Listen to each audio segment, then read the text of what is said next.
We're going to go ahead and start. Thank you everyone for joining us today for the event Safe Space, Free Speech, and Academic Diversity in the Law Schools. We have Professor Josh Blackman of South Texas College of Law in Houston joining us. The Federalist Society is a group of conservatives and libertarians who believe in a constitutionally based federal government and a judiciary that says what the law is instead of what the law should be. Founded in 1982, the Federalist Society has continued over the years to advocate for limited government principles in a spirit of open debate and forum where we let people choose what side it is they fall on after they hear the information presented. Our doors are open to discussions of political and legal conversation, and our floors are open to debates on stances or views other than just those of conservatives and libertarians. Professor Josh Blackman is an associate professor of law at the South Texas College of Law in Houston who specializes in constitutional law, the United States Supreme Court, and the intersection of law and technology. He's the author of the critically acclaimed, unprecedented, The Constitutional Challenge to Obamacare and Unraveled, Obamacare, Religious Liberty, and Executive Power, and was selected by Forbes magazine for the 30 Under 30 in Law and Policy. Professor Blackman has twice testified before the House Judiciary Committee on the constitutionality of executive action on immigration and healthcare. He's an adjunct scholar at the Cato Institute. Professor Blackman is a founder and president of the Harlan Institute, the founder of Fantasy SCOTUS, the Internet's premier superior court fantasy league, and blogs at joshblackman.com, which I heard is really interesting to look into. Josh leads the cutting edge of legal analytics as director of the judicial research at Lex Predit. Is it Predit? Yeah. Okay. Josh is the author of over 36 law review articles, and his commentary has appeared in the New York Times, Wall Street Journal, Washington Post, U.S. Today, LA Times, and other national publications. Professor Blackman received his JD from George Mason University School of Law. Everyone please welcome Professor Josh Blackman. Thank you. It's my first time in Carbondale, my first time in Southern Illinois, and I'm very happy to see you. Now, there's something missing at the front of the room. The topic of this debate, as Brittany says, is safe spaces on campus, and free speech, and academic intellectual diversity. This is an event best held with more than one person.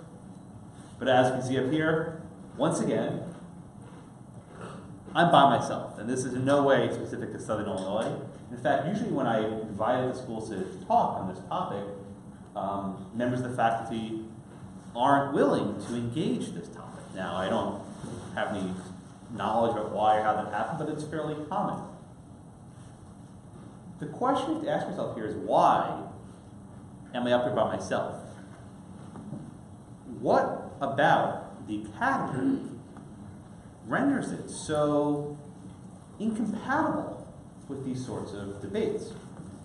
And I want to start off by playing a video that some of you may have seen. And I'll give you the background first. This is from Yale University, that shining city on a hill in New Haven. And here's the setup.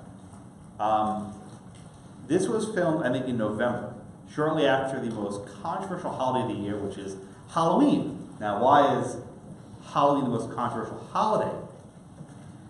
Because professors sent out an email, to the university saying, don't dress up in offensive costumes.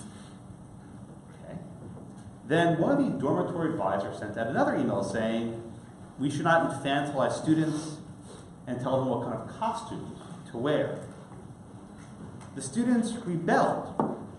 They actually accosted and yelled at this dormitory advisor on the campus. And I want you to watch this video. Now, it has some pretty brash language. If you don't like four-letter words, just try to get out of here. But if you're okay listening to it, I'll go ahead and play it. This is, after all, not a safe space. That section is because other people have rights too. Not just one.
All right. So I know that some of it was hard to hear because they were yelling and the audio wasn't very good. But the general gist, right? The general gist of this scene is you had a student who was very upset by this. It's not a professor; it's a dormitory advisor. And the reason why she was so upset is he objected to an email of Halloween costume. He said, "You should wear whatever you want." And there were a couple things you said. Again, the audio was not the best, but you said this is not about creating intellectual space on the university campus. It's about creating a home, what Brittany perhaps referred to as a safe space. And this is a broad concept. It's somewhat hard to define, but as I think at least understood by her, it means a place where certain ideas that might be deemed offensive have no place to be spoken of and raised. And that often happens at the expense of intellectual stimulation and bringing in foreign ideas that may make someone uncomfortable. Now, some of you were watching, I heard your reaction, like, oh my God, who is this person, right? And others saying, yeah, she's right. And that's okay. We can have a diversity of views. Because historically, that's what universities were designed to do, to stimulate debate. To have any meaningful discussion, you need to have both the majority and the dissenting views in every topic, and let the marketplace of ideas shake it out. That's why I'm always upset when no one's willing to come debate me on this topic, or at least talk about it with me.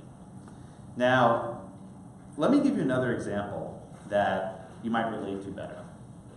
A couple of years ago, in a very, very big decision, the Supreme Court held that the Constitution protects a right to same-sex marriage, Roberta v. Hodges.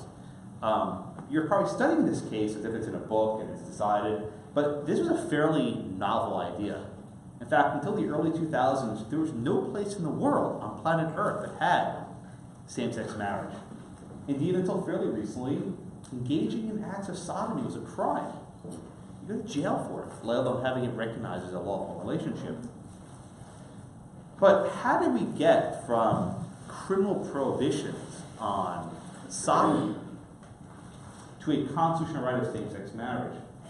In large measure, this was the process of spreading ideas. So, if I had gone to a college campus, say 30 or 40 years ago, just like I'm talking to you now, and I wanted to give a lecture on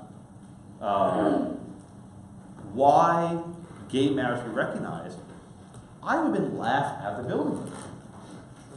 I would have been thrown out of the building, perhaps. People would say, get out of here. You're preaching sin. You're preaching awful things. If I tried to apply for an academic tenure position with this thesis, I would have had a really, really rough go. But let me tell you something. There were schools that said, okay, this guy's nuts, but he has some ideas. Let's hear him out.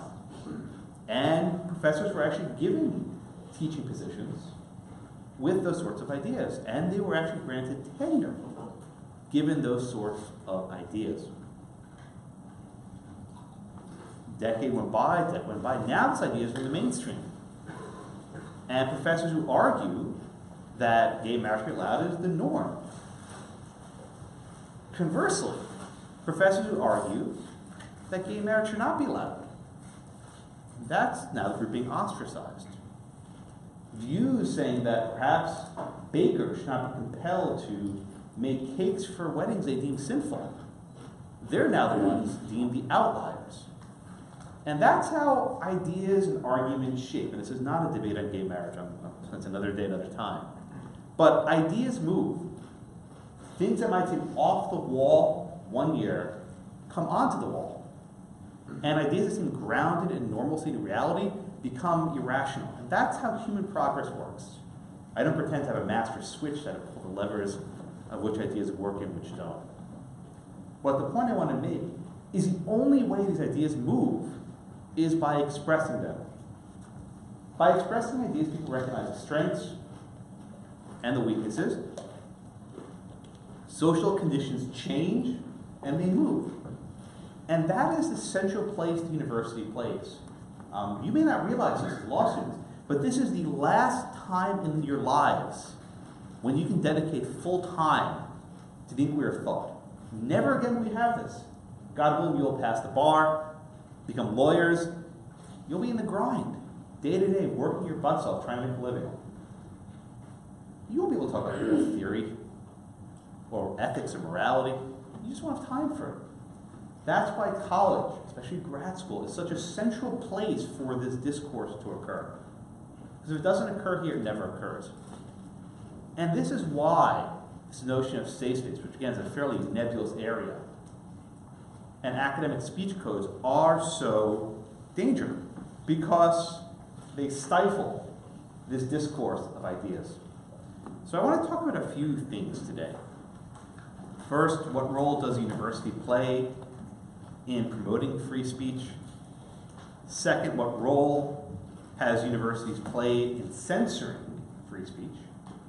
Third, what risks exist when the university takes a position in deciding what speech should and should not be allowed on campus? And fourth, a topic that's probably fairly foreign to you, but actually makes a really big difference.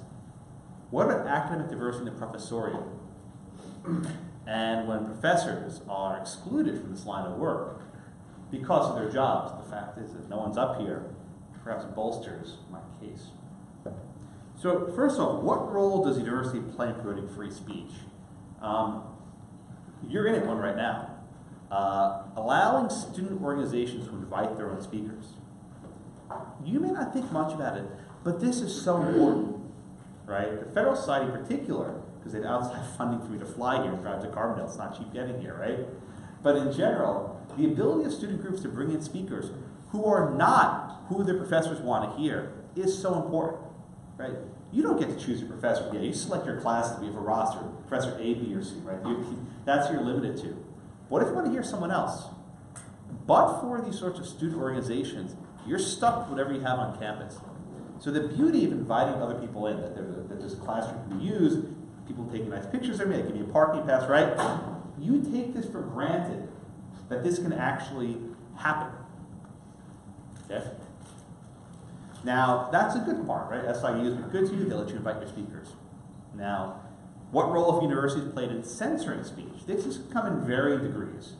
So, one of the more common and recent traits is a student group invites a speaker, and the university forces them to disinvite, or is it uninvite, never remember, right? To uninvite the speaker, saying, no, you can't come.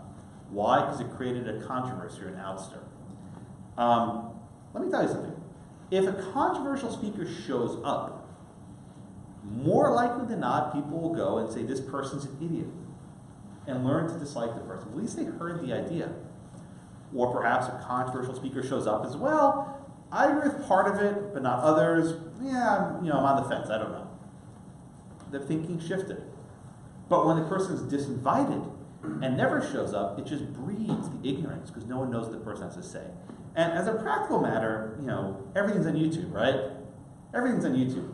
Any speaker you want to see, you can watch him or her on demand. That wasn't like decades ago. The true value then of the speaker come to campus is the Q&A, right? The question and answer. I can watch a YouTube video on my phone whenever I want of Milo Yiannopoulos or Ben Shapiro, whoever it happens to be. But getting a chance to ask them a question. I'll give you a personal example, right? I was in college, I went to Penn State, Big Ten school, and Ann Coulter came to campus one year. At the time, I was a big fan of hers. I liked her. And she gave her usual shtick. She insulted everyone. That was her usual routine, right? Then she had a Q&A session, and I asked her some question about Israel. I couldn't remember what the question is. Something about Israel, whatever it was, right? It was on my mind.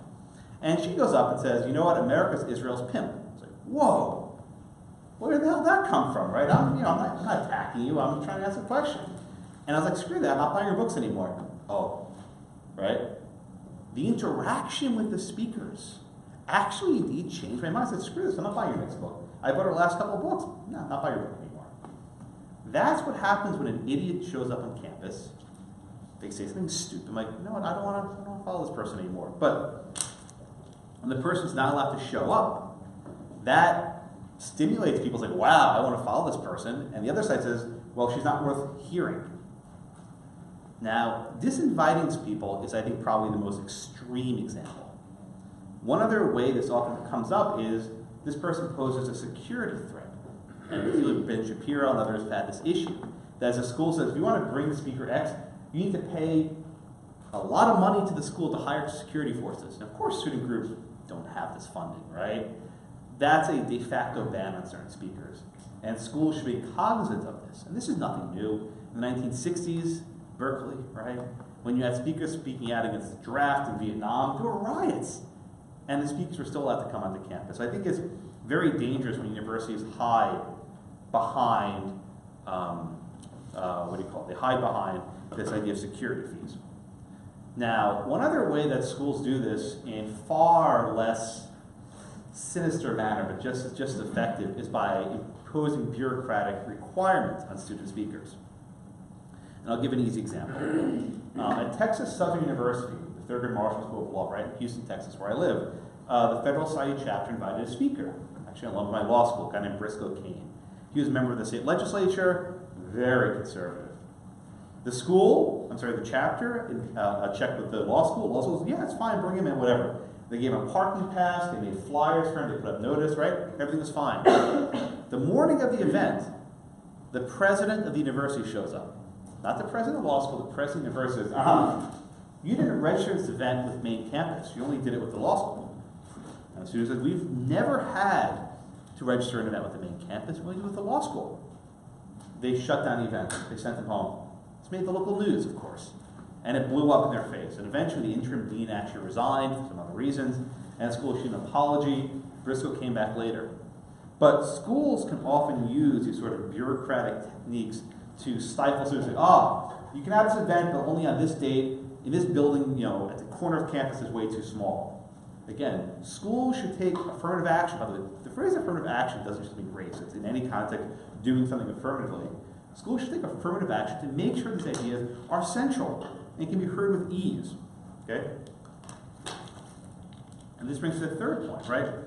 What risks exist when a university takes a role in deciding what speech should and should not be presented on campus? When the university says that this genre of speech is not welcome, that sends a clear signal to students alike that their views are not worthwhile. If a professor in a classroom says, no, you can't say that, it's out of bounds, that signals that people should just stay quiet. And the worst thing that you can do as law students, if your view is in the minority, is stay quiet. The reason why is I guarantee you, whatever you think, 5 other people think the same thing and they're too embarrassed to say something. They're too embarrassed to speak up. So whatever the view, no matter how outlandish it is, if you stay quiet, you encourage others to stay quiet as well. And that's an absolute mistake. Always speak your mind. Because if you don't, people go their entire law school career thinking that they're the only ones. And that's not the case. And I'll quote from the great conservative thinker Bernie Sanders, who was asked about this thing where speakers are just invited. That's by Ann Coulter. He said, I don't like it. Right? He said, obviously Ann Coulter is outrageous. To my mind, off the wall. But people have a right to give their 2 cents worth. Give a speech without fear of violence and intimidation. To me, it's a sign of intellectual weakness. If you can't ask Ann Coulter in a polite way questions which expose the weakness for argument, if all you can do is boo, right, or shut her down, prevent her from coming, what does that tell the world? What are you afraid of? Her ideas. Ask her the hard questions. Confront her with election. Booing people down, or intimidating people, or shutting down events, I don't think that's the way it works. Okay? And Bernie's right. Now, I've been speaking for nearly 20 minutes. I haven't mentioned the law yet, right? Have I even said the First Amendment? Everything so far has been merely as a matter of policy. Now let me talk about the law for a bit, which is probably why you're in law school, right? This is a state institution. You're bound by the First Amendment. And the central tenet of the First Amendment is that the government cannot choose viewpoints. They're not allowed to permit this guy to speak and she can't speak, right? Viewpoint discrimination is not permitted. So if a school starts allowing only one type of speaker to come, guess what? That's only bad policy, it's unconstitutional, and students can sue. They can bring what are called Section 1983 actions for violation of civil rights, and indeed they have. Okay? At private institutions, it's a different story, right? If I'm speaking today at SIU, I'm speaking tomorrow at WashU in St. Louis. They're not bound by the First Amendment. But even so, historically, there's been a strong tradition at which universities respect free speech, whether public or private. Okay? So now I'm going to address the point which I think you're probably raised. Well, Josh, that's fine for Aaron Coulter, maybe Ben Shapiro. What about this guy Richard Spencer, right? You know this guy, right? He's this neo-Nazi who helped to organize the rally in Charlottesville a couple months ago, right? Do schools have to provide forums for neo-Nazis? This is the Goodwin's law, right? You know, no matter what debate you have, eventually it falls into Hitlerism. So I'll answer this question a couple different ways. The first is, Josh, what about hate speech? Okay, in our constitutional order, we don't have a norm of hate speech. That just doesn't exist. You have hate crimes, that is, crimes with a certain type of mens rea. That is, if you murder someone with a certain intent, the punishment's enhanced, right? So that's just an aspect of criminal law. But you have a hate speech, where if I say something that's racist, bigoted, homophobic, whatever you want to say, right? That is not a crime. Threats are a crime. Incitement to violence is a crime, right? Libeling or slandering someone can give rise to civil lawsuits, but merely saying something racist is not punishable by the state. And there's a case that's worth mentioning from some time ago called RAV versus St. Paul. Okay, this was a case from Minnesota where you actually had a teenage guy who burned a cross. And he was punished for that.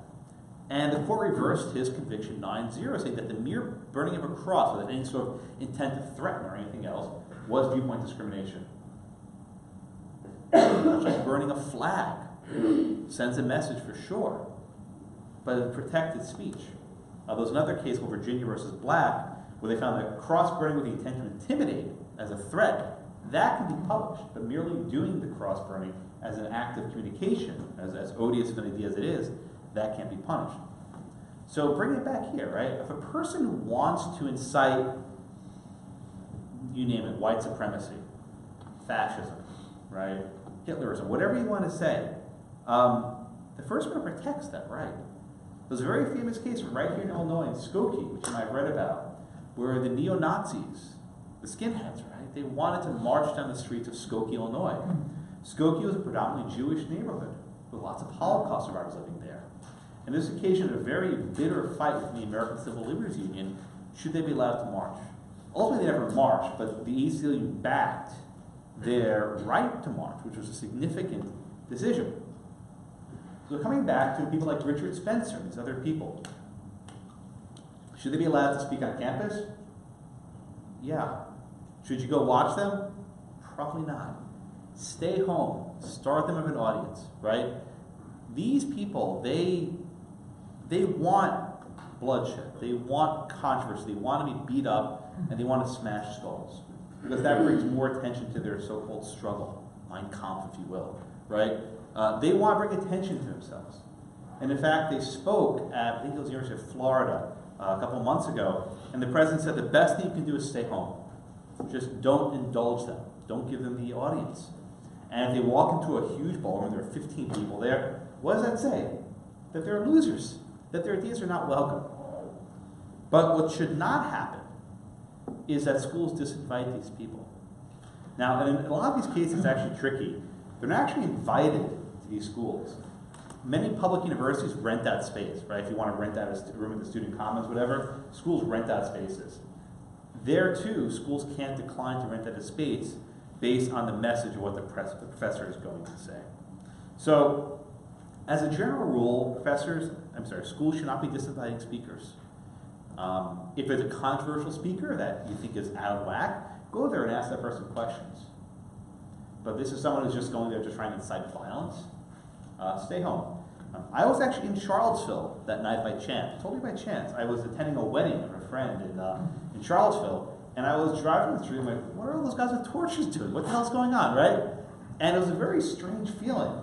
And I just went back to my hotel room and didn't really pay much attention to it, and then people started getting tear gassed, right? That is problematic also. security becomes extremely important in these cases because people want a gem controversy. As it turns out in Charlottesville, there were almost 10 times as many counter-protesters as protesters. So there was a very, very badly mismatched scenario. Okay? So that's the first part of my talk. The second part of my talk, I want to focus on something that's probably very foreign to you, but affects you implicitly. And that's the nature of bias within the legal academy in terms of hiring of professors. Now, my discussion here doesn't reflect all scholars and all faculties. Rather, it's directed at some professors who view that certain ideas are not worth advancing. And there's a consequence of keeping conservative and libertarian professors off campus, because it often has the effect of keeping scholars and students in the closet, so to speak. What do I mean by that? If you think your ideas are not worth expressing, and you think your ideas are not worth sharing, you keep them to yourself. Right? If you say something in class will get you in trouble, get your grade drop, maybe a smart person say, I'll just keep it to myself. This is not uncommon. In fact, it's fairly common that this happens. And when you do this, you're actually suppressing what you think, and people around you might agree with it, aren't likely to agree. So there was a book published last year called Passing on the Right, Conservative Professors at Progressive University. This is actually the phrase conservative closet comes from. So let me be clear. The situation facing right-of-center scholars is a world away from the social, political, and even criminal prohibitions that the LGBT community confronts. Rather, as the authors of Passing the Right document, conservative scholars and students, frankly, practice many of the same coping strategies that gays and lesbians have used in inhospitable work environments. Okay? This inhospitability really begins on the job market. The way law school hiring works is professors submit an application to the central database, and schools say, we want to meet you for a short interview in Washington, D.C. If that works out well, they fly you back to their campus, right? But filling out this initial application is really an art form, and it takes on a special significance for conservative libertarian scholars. So first off, conservative libertarian scholars know, not to apply to certain fields. For example, constitutional law, international law, federal courts, civil rights. There's certain areas which we're just told not to go into. This explains why there's so few conservative libertarian constitutional law professors. The safer spaces, so to speak, are things like corporations, right? Tax, partnerships, where politics really doesn't really come into play.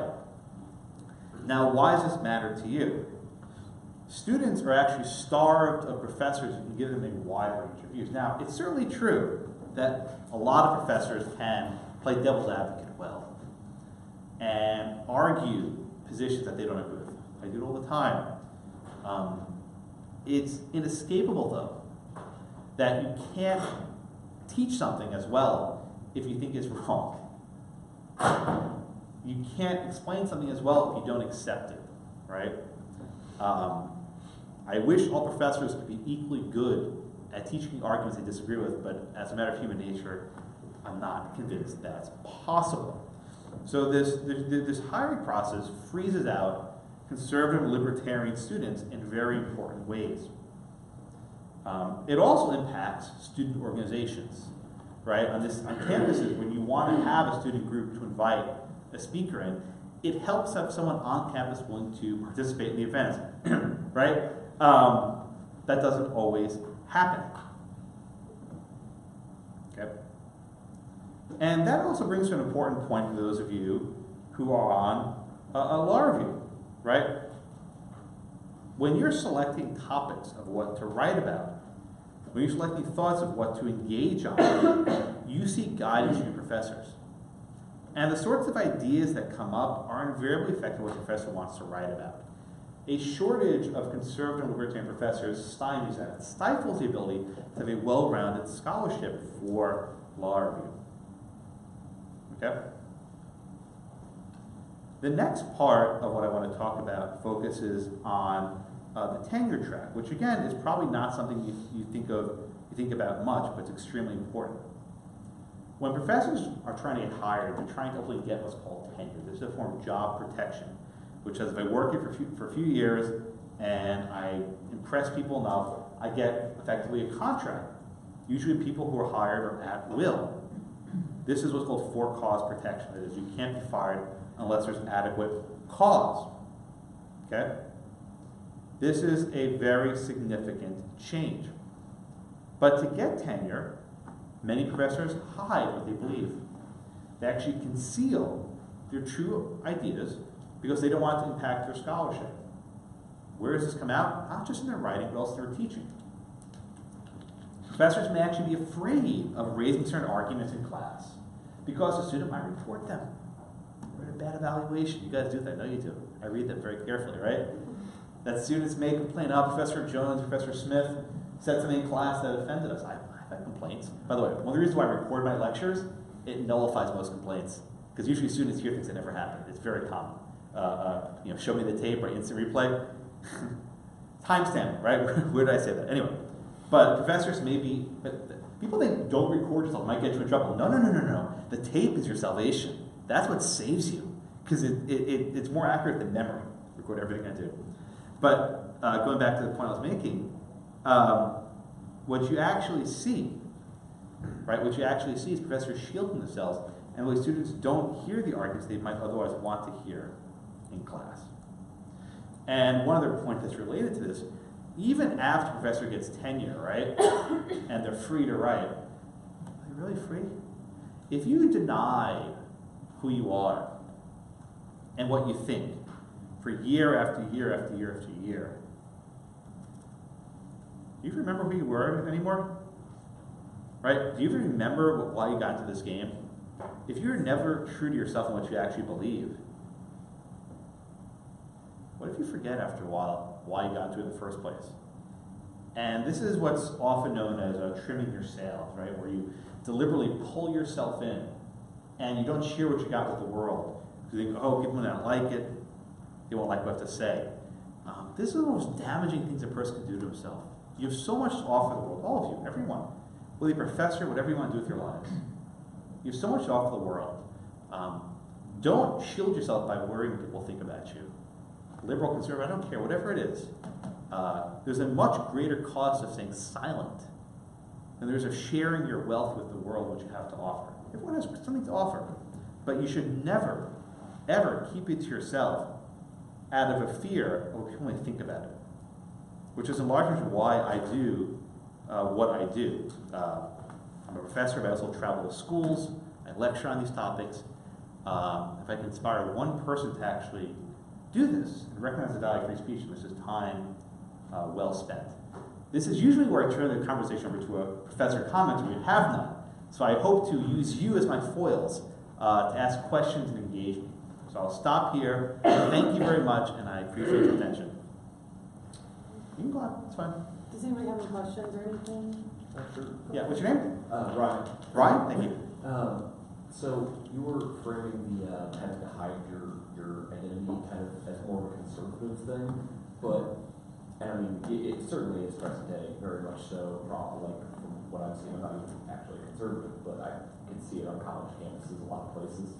But isn't that kind of a problem for just professors in general, for the most part? I mean, 30 years ago, like you were saying, you probably have to hide that you were homosexual to get tenure. You essentially could never really talk about how you were a socialist or anything like that since at least the McCarthy days. Yeah. So, and I feel like you do a disservice to the argument by phrasing it in a conservative way, because I think it's just a general, colleges should be more open to ideas, and you should want a diversity of ideas, even if those are disagreeable to the majority of Americans, possibly.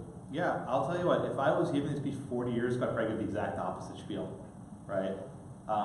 Today, the circumstances facing right-of-center ideas is very different than those facing left-of-center ideas, both in the academy and in general society. Any institution that pushes back on the viewpoint of speech is one I don't like. So this is in no way limited to conservatives, but today, to argue in favor of gay marriage, for example, you'll get zero pushback. To argue against it, you may get fired, right? To argue that states were required to compel bakers to make cakes, not a problem. But to actually argue that bakers might have a religious conscience right not to, that argument gets you in trouble. So my talk here is largely grounded in the circumstance we find ourselves in, but it's in no means limited to any viewpoint, right or left. But he points to a very ironic aspect. Many of the same tactics that conservatives used against socialists and Marxists back in the day are now being employed right back at them. So maybe history is a cheaper, I don't know. Thank you. Yes, sir. What's your name? Mark, Mark, thank you. how do you balance the constitutional right to freedom of speech with the state's constitutional right to police its citizens and their safety? And where do you draw the line between the two? Yeah, very good question. You can hear it. It's how do you balance the state's interest in policing the people and keeping safety with the First Amendment value of free speech? Very good question. And again, I was in Charlottesville, so I saw this not firsthand, but pretty close. I'll start with the university because it's easier. It costs money, right? Berkeley, for example, spent, what was it, $600,000 in Ben Shapiro's speech, almost half $500,000 on welcoming Ben Shapiro to campus. And the president of the university basically said, this is probably not the best use of our money, but not spending it sends a very bad signal.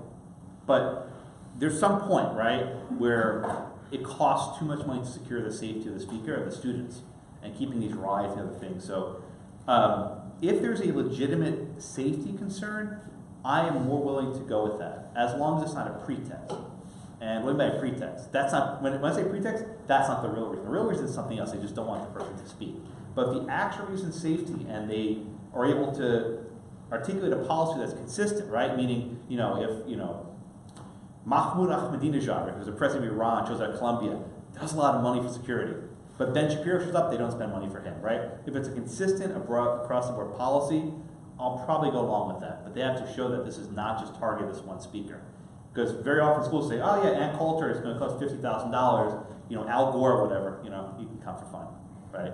Thank you for the question. Yes, what's your name? Steve Billing. Steve, thank you. Along the same lines as he was speaking, both any opposition to a particular point of view can use the idea of making a place or venue insecure and thereby driving up the cost. Do you have any alternative to that? Yeah, so if you couldn't hear the question, there are some groups who are deliberately trying to silence speech by threatening violence. This is what's known as the Hecklers Veto. And I'll give you a case that came up a couple of years ago. There was I think it was a high school in California where it was on Cinco de Mayo, right, May 5th, a holiday, and a guy goes to a school wearing an American flag t-shirt, right? And then he starts getting beat up. So what does the principal do? Does he say, stop beating this kid up or take off the t-shirt? And the school tells the student to take off the t-shirt. Now, wait a minute, right? He didn't do anything wrong. He was exercising his free speech. The people doing something wrong were those beating him up. And the court actually upheld the punishment because he wouldn't take off his t-shirt or with the American flag on it. So the idea of the Hecklers Veto is very, very common in free speech.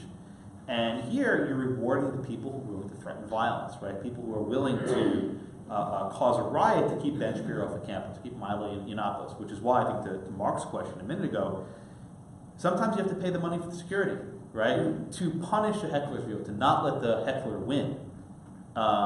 And Shapiro spoke, and I think it went okay. I mean, it was the end of the world. People were there. And generally, once you actually get to the event, people are just quiet, right? They don't actually protest the event. They sit outside, they make noise, and people listen, they hear, whatever.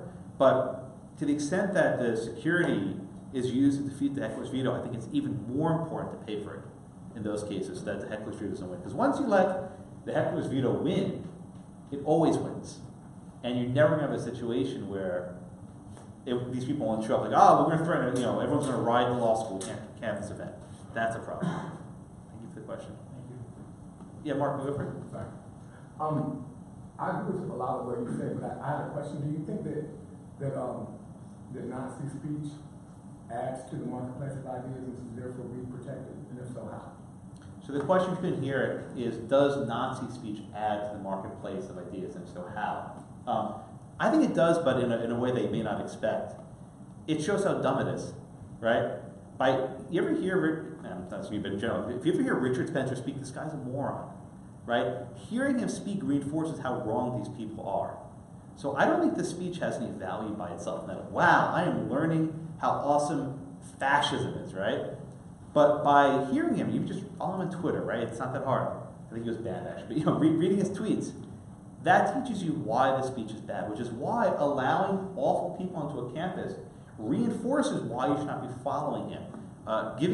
Denying him that position creates a bit of a mystique, allure. It's like, when you tell a kid, don't touch that, it's like, well, maybe I should touch it, right? Don't do that. Oh, maybe I want to do it. When you forbid something, when you ban a book, or we don't ban books, but when you censor something, it makes people more attracted to it. It's like, well, maybe there's something here to follow, because kids just like to be jerks, right? Kids like to go against whatever you say. So just having it on campus and not making a big deal about it goes against it. I've actually read that there were people who were intrigued by this guy on the internet. They followed along. They saw him on campus, like, oh, this guy's a moron. I'm not going to listen to him anymore. But your point's well taken, though. Does this speech by itself have much value? Not really. It's kind of killing Jews and putting them in ovens, right? That's not something that I think is any intrinsic value. To the extent that it doesn't teach people that people are wrong. Thank you for the question. Other questions? Yes, sir. What's your name? Daniel. Daniel, thank you. First, speech is regulated in some way. You can't yell bomb in a crowd. You can't yell bomb in a plane, things like that, because we can somehow determine that there's a harm. And so, in what place would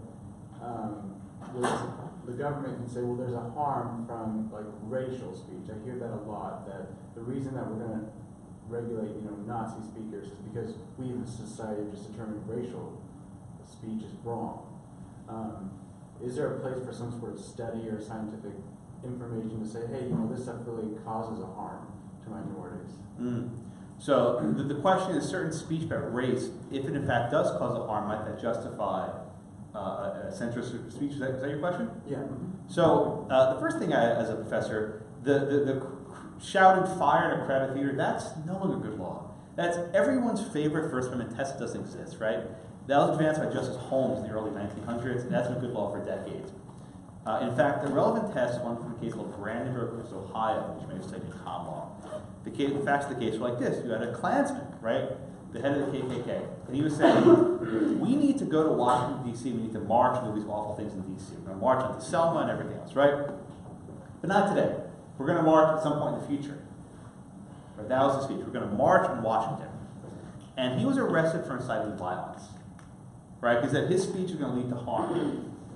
The Supreme Court reversed Brandenburg's conviction because it said even though he was inciting violence, it wasn't imminent. He was saying, let's go engage in violence in the future, right? So the test is to punish speech for incitement of violence.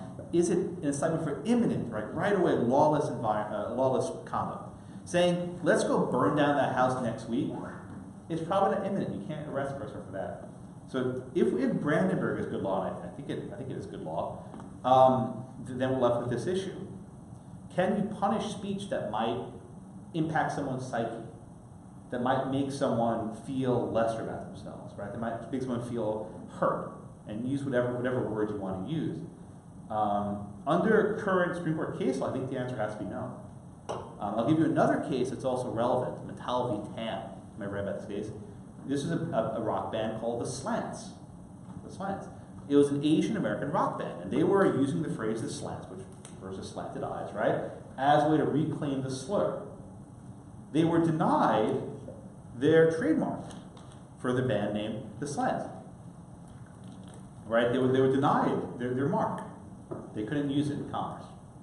Supreme Court reversed that, saying, no. The mere fact that people might find the word slant offensive is not enough to deny them their comment, right?